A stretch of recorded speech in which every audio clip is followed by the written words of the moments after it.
Hello dear students, पिछली video में आप लोगों ने बैंक के आशय को देखा था और बैंक के कार्यों के बारे में, उनकी कार्यों के वर्गीकरण में प्रथम कार्य प्राथमिक कार्य के बारे में देखा था।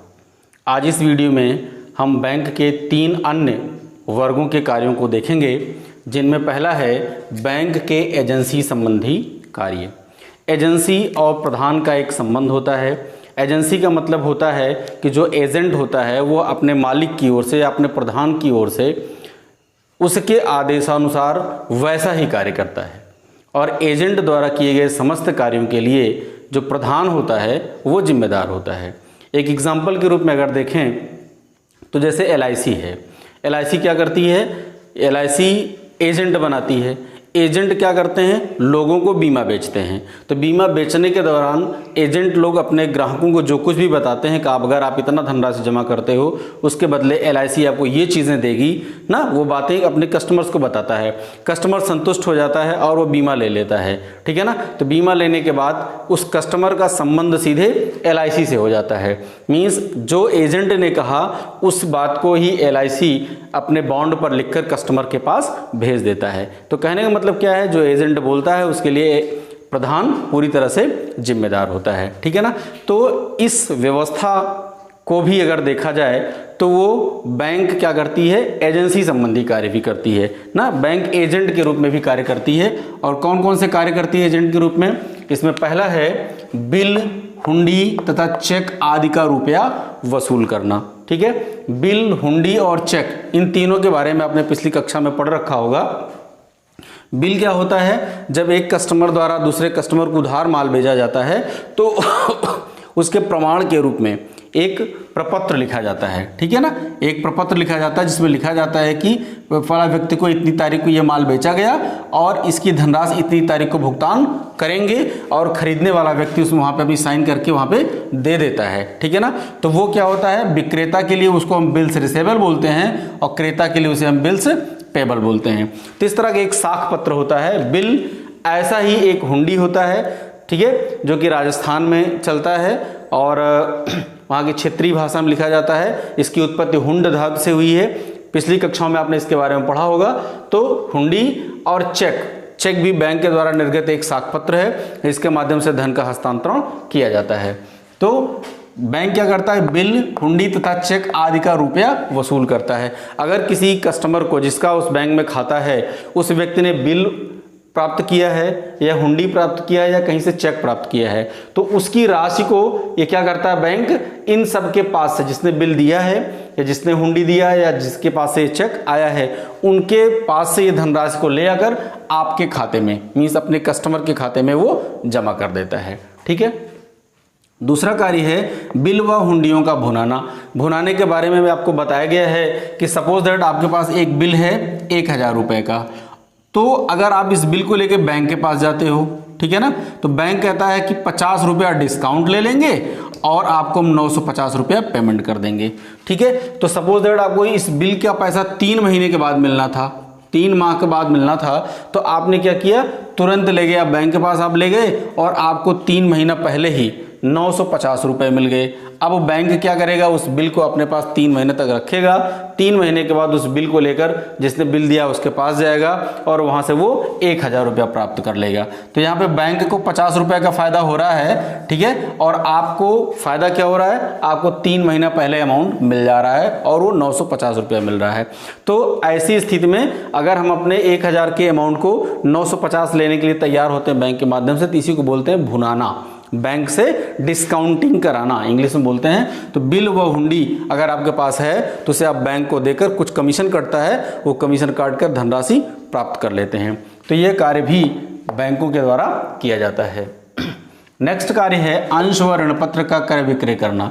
यदि हमारे पास कुछ अतिरिक्त धनराशि होती है और उस अतिरिक्त राशि को हम शेयर में और डिवेंचर में इन्वेस्ट करना चाहते हैं, शेयर में और डिवेंचर में इन्वेस्ट करना चाहते हैं, तो बैंक के माध्यम से हम शेयर और डिवेंचर में इन पैसे को इन्वेस्ट कर सकते हैं। शेयर और डिवेंचर का क्रय विक्रय कर सकते हैं, ठीक है, जिससे अतिरिक्त लाभार्जन भी होता है। तो यहाँ पे अंशों और ऋण पत्रों के क्रय करने की सुविधा भी हमें बैंक के द्वारा प्रदान की जाती है। तो यहाँ भी एक एजेंट के रूप में कार्य करता है। नेक्स्ट पॉइंट है ब्याज व लाभांश वसूल करना। तो यहाँ पे भी देखने की बात है, ब्याज जब आप डिवेंचर खरीदते हो तो डिवेंचर पर आपको इंटरेस्ट मिलता है। डिवेंचर पर कंपनियां क्या देती हैं? इंटरेस्ट देती हैं। लेकिन अगर आप शेयर खरीदते हो तो शेयर पे आपको डिविडेंड मिलता है। क्या मिलता है? डिविडेंड या लाभांश मिलता है। तो अगर ग्राहक ने शेयर खरीद रखा है तो जिस कंपनी का शेयर खरीदा है वो लाभांश देगी, या उसने डिवेंचर खरीद रखा है तो जिस कंपनी से डिवेंचर खरीद रखा है वो कंपनी ब्याज देगी। तो इस लाभांश को और ब्याज को ले आके, ठीक है, वहाँ से वसूल करना और ले आके अपने कस्टमर के खाते में जमा करने का कार्य भी बैंक करता है। ठीक है ना। ये सारे कार्य चूंकि हमें करने होते थे, जो कस्टमर है उसको खुद को करना होता था, लेकिन उसकी जगह ये बैंक कर रहा है तो बैंक क्या हो गया? उस कस्टमर का एजेंट हो गया। नेक्स्ट कार्य बीमा किस्त चुकाना। सपोज दैट कस्टमर ने अपने ऊपर एक कोई इंश्योरेंस ले रखा है और बैंक को आदेश कर रखा है कि इस निश्चित तिथि पे हमारे बैंक के खाते से आप इस किस्त की राशि का भुगतान कर देंगे, तो बैंक समय पूरा होने पर आपके बीमा की किस्त का भी भुगतान कर देता है। तो यहाँ पे भी बैंक एक एजेंट के रूप में कार्य कर रहा है। ठीक है, तो ये रहे एजेंसी संबंधी कार्य। यहाँ पर उन कार्यों को दर्शाया जाता है जिसमें एक बैंक एजेंट के रूप में अपने कस्टमर के लिए कार्य करता है। ठीक है, यद्यपि इन सारे कार्यों के बदले बैंक कुछ न कुछ धनार्जन करता है, कुछ न कुछ कमीशन के रूप में या चार्ज के रूप में लेता है, लेकिन हमारे लिए एक एजेंट के रूप में कार्य करता है।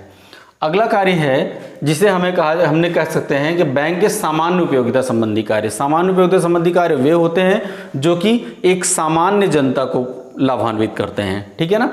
ऐसे कौन से कार्य होते हैं? पहला है बैंक नोट जारी करना। ठीक है, हमारे आपके पास में जो बैंक नोट है ये आरबीआई के द्वारा निर्गमित की जाती है। RBI, reserve bank of India के द्वारा निर्गमित की जाती है। ये हमारे देश का केंद्रीय बैंक होता है। लेकिन जो 1 रुपए का नोट होता है, 1 रुपए का नोट जो होता है वो 1 रुपए का नोट आरबीआई के द्वारा जारी नहीं किया जाता है, बल्कि उसे कौन जारी करता है? भारत सरकार का वित्त मंत्रालय जारी करता है। भारत सरकार का वित्त मंत्रालय जारी करता है। इस पर वित्त सचिव के सिग्नेचर होते हैं और यहाँ पे आरबीआई के गवर्नर के सिग्नेचर होते हैं। ठीक है, तो कहने का मतलब क्या है कि पहला कार्य क्या है? सामान्य उपयोगिता संबंधी नोट जारी करना, और ये नोट हर सामान्य व्यक्ति के काम में आती है। दूसरा है साख प्रमाण पत्र तथा यात्री चेक जारी करना।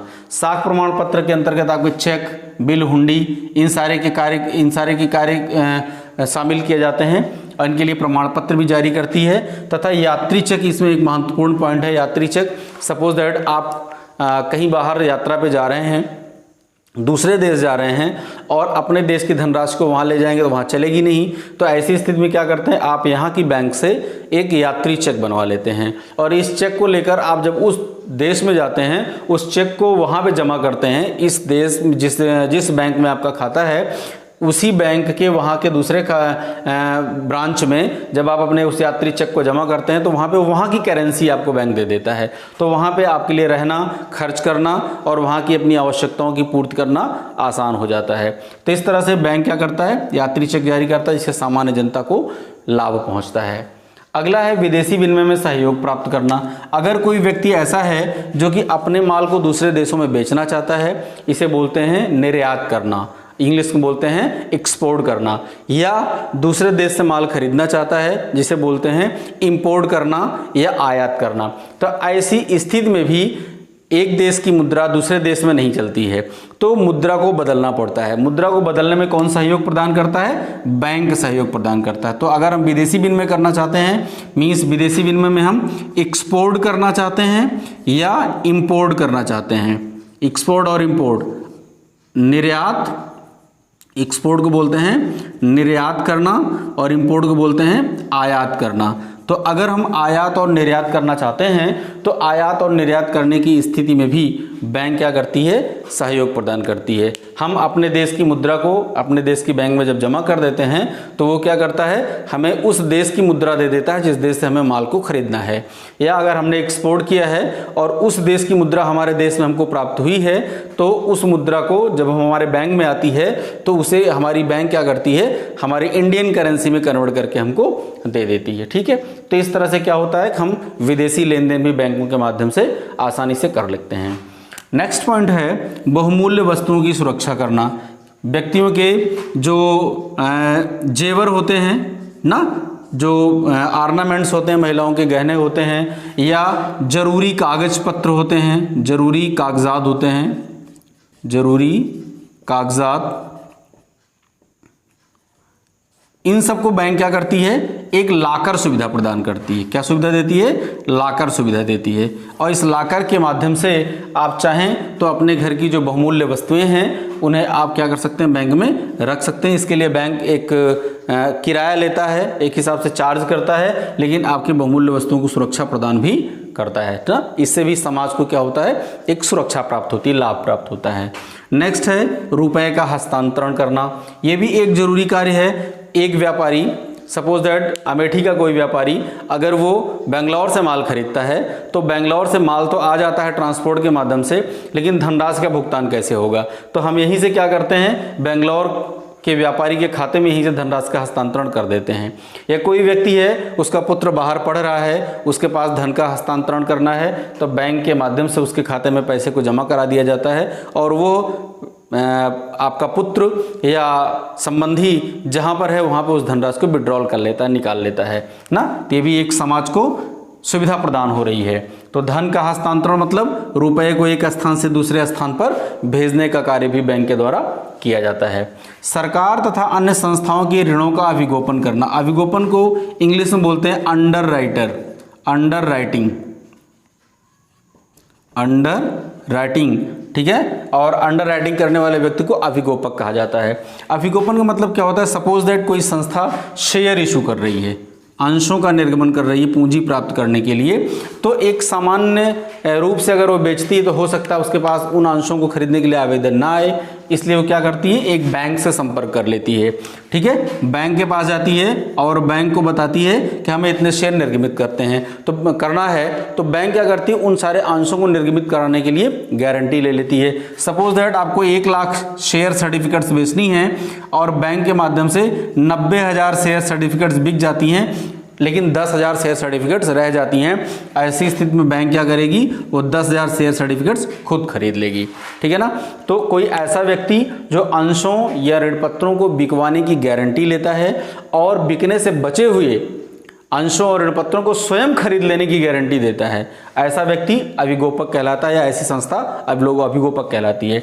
तो बैंकें क्या करती हैं, सरकार के लिए या और संस्थाओं के लिए अभिगोपन करने का कार्य भी करती हैं, मीन्स उनके अंशों और ऋण पत्रों को बिकवाने का भी कार्य करती हैं। नेक्स्ट पॉइंट है आपका व्यापारिक सूचना एवं आंकड़े एकत्रित करना, ठीक है। समय समय पर व्यापारियों को वस्तुओं के मामले में तमाम आंकड़ों की आवश्यकता होती है। कब किस सीजन में किस वस्तु का कितना विक्रय हुआ था, किस वस्तु में किसका उत्पादन करने के बाद ज़्यादा लाभ हुआ था, इस तरह के तमाम तरह के ऐसे आंकड़े होते हैं जिनको प्राप्त करना होता है। तो ऐसी स्थिति में व्यापारिक सूचनाओं को और आंकड़ों को बैंकें एकत्रित करती हैं और समय समय पर अपने कस्टमर्स को और अपने व्यापारियों को क्या करती हैं, वो उपलब्ध कराती हैं, जिससे समाज में कुछ वर्गों को लाभ मिलता है, ठीक है ना। तो ये रहे इसके सामान्य उपयोगिता संबंधी कार्य। बैंकों के द्वारा किया जाने वाला जो चौथा और लास्ट कार्य है वो है आधुनिक कार्य। वर्तमान समय एक पूर्ण प्रतियोगिता का युग है, या अगर हम कहें बैंकों के क्षेत्र में तो वर्तमान समय पूर्णतः बैंकिंग का क्षेत्र है। इस समय कोई भी व्यक्ति ऐसा नहीं है जो बैंकिंग क्रियाकलापों से अछूता रह गया हो, ठीक है ना।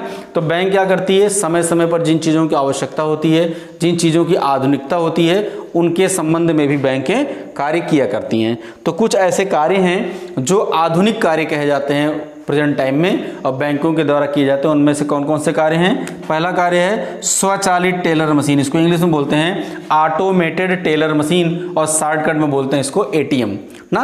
एटीएम वह फैसिलिटी है जिसके द्वारा हम अपने खाते में जमा धनराशि को, ठीक है, एक कार्ड के माध्यम से, एक प्लास्टिक का कार्ड होता है उसके माध्यम से ना, और पिन के सहयोग से हम बने हुए एटीएम कार्ड से धनराशि को बिना बैंक में गए विड्रॉल कर लेते हैं, ठीक है ना। तो बैंक एक एटीएम की भी फैसिलिटी प्रोवाइड करती है, हमें एक प्लास्टिक का कार्ड देती है, ठीक है, जो पिन के द्वारा प्रोटेक्टेड होता है। उस पिन के द्वारा ही हम जाते हैं बैंक के एटीएम में, अपने कार्ड को लगाते हैं, ठीक है, अपना जो पिन पासवर्ड के रूप में होता है उसे एंटर करते हैं, अमाउंट एंटर करते हैं और धनराशि को हम विड्रॉल कर लेते हैं। ठीक है, तो इसके लिए हमें बैंक में जाने की आवश्यकता नहीं होती, क्योंकि बैंकों में भीड़ बहुत ज़्यादा होती है। तो एक ये एटीएम फैसिलिटी बैंक के द्वारा दी जा रही है। दूसरा क्रेडिट कार्ड, ऐसे व्यक्ति जो वेतनभोगी हैं या जिनके पास रेगुलर इनकम है उनको बैंक क्रेडिट कार्ड की भी फैसिलिटी प्रोवाइड करती है। क्रेडिट कार्ड की फैसिलिटी एक ऐसी फैसिलिटी है जिसमें एक कार्ड दे देती है जो कि एटीएम की तरह ही होता है। ठीक है ना, इस कार्ड को उस व्यक्ति के नाम से उस व्यक्ति के खाते पर जारी कर दिया जाता है और व्यक्ति को एक लिमिट दे दी जाती है। सपोज दैट इस पे 1 लाख रुपए की अगर लिमिट दे दी जा रही है तो वह व्यक्ति उसके खाते में पैसा नहीं रहने पर भी बैंक से इस कार्ड के माध्यम से 1 लाख रुपए तक की शॉपिंग कर सकता है, 1 लाख रुपए तक का पेमेंट कर सकता है और जब उसके खाते में पैसा आएगा तो 1 लाख रुपया ये तुरंत उसके खाते से कट जाएगा। ठीक है ना, जितने समय के लिए ये धनराशि उसने ऋण के रूप में लिया हुआ है उतने समय के लिए बैंक इस पे क्या करती है, ब्याज लेती है। लेकिन सुविधा क्या होती है, व्यक्ति के पास पैसे नहीं हैं फिर भी उसकी आवश्यकताएं कभी रुकती नहीं है, वो अपनी आवश्यकताओं को पूरा कर लेता है, आवश्यकताओं को पोस्टपोन नहीं करना पड़ता। ठीक है, तो एक ये क्रेडिट कार्ड की सुविधा बैंक के द्वारा दी जाती है। एक फैसिलिटी है डीमैट अकाउंट, जिसको आमूर्तीकरण भी बोलते हैं। तो अभी थोड़ी देर पहले हमने चर्चा किया शेयर और डिवेंचर खरीदना है ना, तो शेयर और डिवेंचर खरीदने के लिए जैसे नॉर्मली हम बैंक में एक अपना जो खाता खोलते हैं उसमें हम पैसा रखते हैं, अमाउंट रखते हैं, कैश के रूप में रखते हैं। डीमैट एक ऐसा अकाउंट है जिसमें शेयर सर्टिफिकेट्स रखी जाती हैं ना, इसमें क्या रखी जाती है, सिक्योरिटीज इसको बोलते हैं, सिक्योरिटीज या प्रतिभूतियां, इसको हिंदी में क्या बोलते हैं, प्रतिभूतियां। ठीक है, तो जब हमारा पैसा शेयर के रूप में कन्वर्ट हो जाता है, हमने शेयर खरीद लिया अपने पैसे से, तो वो कहाँ शो हो गया, वो डीमैट अकाउंट में शो होने लगेगा। और जब हम शेयर को बेच देंगे वो कैश के रूप में हो जाएगा तो हमारा ट्रेडिंग अकाउंट में, हमारे बैंक अकाउंट के बैलेंस में शो होने लगेगा। तो एक डीमैट अकाउंट आप जाने बैंक के द्वारा प्रदान की जाने वाली एक ऐसी फैसिलिटी है डीमैट अकाउंट जिसमें बैंकों के द्वारा खरीदे गए अंशों और ऋण पत्रों को रखा जाता है।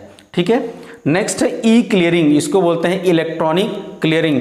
चेक वगैरह पहले फिजिकल चेक क्लियर होने के लिए उसको सत्यापित करने के लिए बैंकों में जाया करते थे, आज इलेक्ट्रॉनिक माध्यम से आप देखते हैं कि सेम डे क्लियरिंग हो जाती है या 2 डेज में क्लियरिंग हो जाती है। तो ये ई क्लियरिंग, इलेक्ट्रॉनिक क्लियरिंग फैसिलिटी के द्वारा ही हो जाती है। चेक को स्कैन करके उस बैंक के पास भेज दिया जाता है और वो बैंक क्या करता है, तुरंत वेरीफाई कर देता है। जिस बैंक का चेक होता है वो तुरंत वेरीफाई कर देता है और तुरंत आपके खाते में पैसा ट्रांसफर हो जाता है। इसे बोलते हैं ई क्लियरिंग। और है इलेक्ट्रॉनिक सेवा, इसके अलावा भी है ना, ई सर्विस के माध्यम से ढेर सारी हमें फैसिलिटीज़ प्रोवाइड की जाती हैं। जैसे हम घर बैठे बैठे अपने खाते से पैसा दूसरे के खाते में ट्रांसफ़र कर लेते हैं लैपटॉप के माध्यम से। ठीक है ना, इस तरह से इलेक्ट्रॉनिक फैसिलिटीज़ भी बैंक के द्वारा प्रोवाइड की जा रही हैं। 3 सारी फैसिलिटीज़ को, इन सारे कार्यों को आधुनिक कार्य की श्रेणी में रखा जाता है। पिछली वीडियो में आपने बैंक के प्राथमिक कार्य को देख लिया था और इस वीडियो में आपने बैंक के 3 अन्य कार्यों को देख लिया, एजेंसी संबंधी कार्य, सामान्य उपयोगिता संबंधी कार्य और बैंक के आधुनिक कार्य। इन दोनों वीडियो के मैटर को आप अपने नोट्स में नोट करेंगे। ठीक है ना, इनकी स्टडी करेंगे। अगर किसी बात में कंफ्यूजन होती है तो आप कमेंट बॉक्स में लिखकर जरूर पूछ लेंगे। धन्यवाद।